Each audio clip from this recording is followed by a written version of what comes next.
राधे राधे भक्तों, आज हम श्रवण करेंगे माघ मास का 23वां अध्याय। कथा श्रवण करने से पहले हमारा YouTube चैनल सब्सक्राइब और वीडियो को लाइक जरूर करें। तो चलिए कथा श्रवण करते हैं। लोमस ऋषि कहने लगे कि जिस पिशाच को देवधूति ने मुक्त किया वह पहले द्रविड़ नगर में चित्र नामक राजा था। वह बड़ा सूरवीर, सत्यपारायण तथा पुरोहितों को आगे करके यज्ञ आदि करता था। दक्षिण दिशा में उसका राज्य था और उसके कोष धन से भरे हुए थे। उसको बहुत से हाथी, घोड़े और रथ थे और वह अत्यंत शोभा को प्राप्त होता था। बहुत सी स्त्रियों में क्रीड़ा करता था और अनेक यज्ञ उसने किए थे।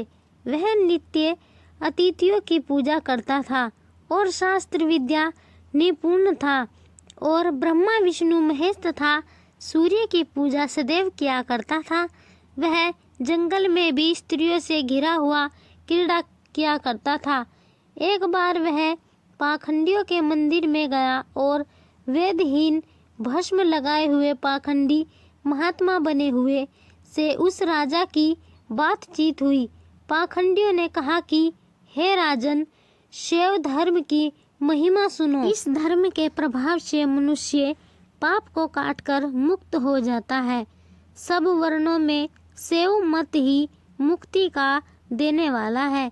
शिव की आज्ञा के बिना दान, यज्ञ और तपों से कुछ नहीं बनता। शिव का सेवक होकर भस्म धारण करने, जटा धरने से ही मनुष्य मुक्त हो सकता है। जटा धारण करने तथा भस्म लेपन से ही मनुष्य शिव के समान हो जाता है। इसके बराबर कोई पुण्य नहीं है। जटा भस्म धारण किए हुए सभी योगी शिव के सदृश होते हैं। अंध, जड़, नपुंसक तथा मूर्ख सब जटा से ही पहचाने जाते हैं।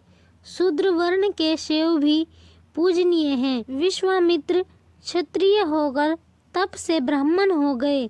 वाल्मीकि चोर होकर उत्तम ब्राह्मण हो गए। अतएव शिव पूजन में किसी बात का विचार नहीं है।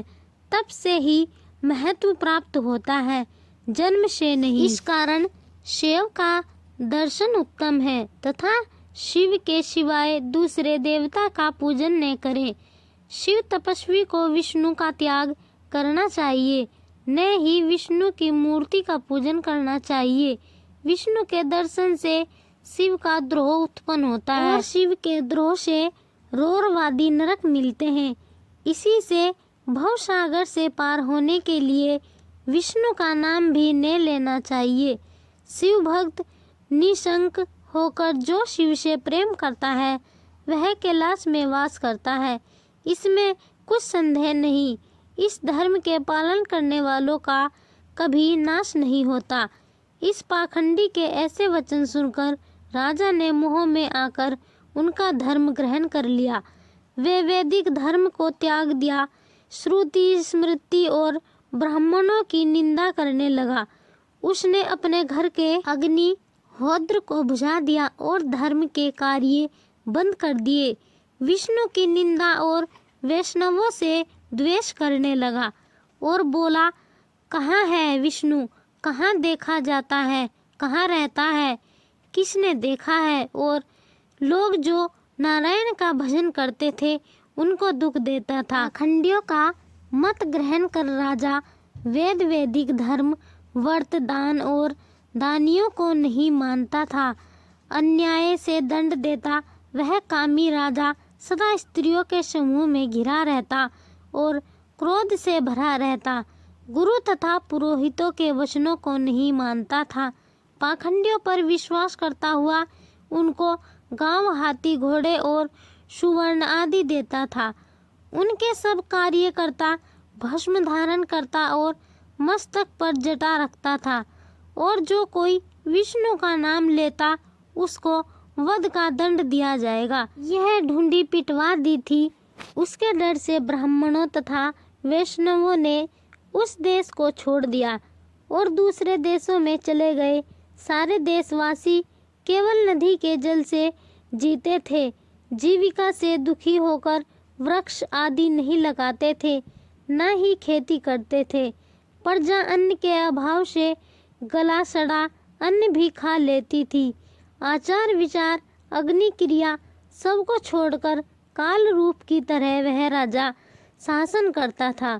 कुछ काल पश्चात उस राजा की मृत्यु हो गई और वैदिक रीति से उसकी क्रिया भी नहीं की गई। यह यमदूतों से अनेक प्रकार के दुख उठाता हुआ कहीं लोहे के कीलों पर चलता पड़ता, कहीं जलते अंगारों पर चलता पड़ता। यहाँ सूर्य अति तीव्र था और ना कोई छाया का वृक्ष था। कहीं लोहे के खंभों से पिटा गया, कहीं बड़े बड़े दांतों वाले भेड़ियों और कुत्तों से काटा गया।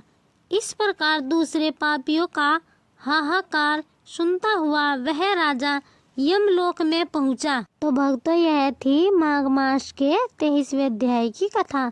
24वां अध्याय श्रवण करने के लिए हमारा YouTube चैनल सब्सक्राइब और वीडियो को लाइक जरूर करें। राधे राधे।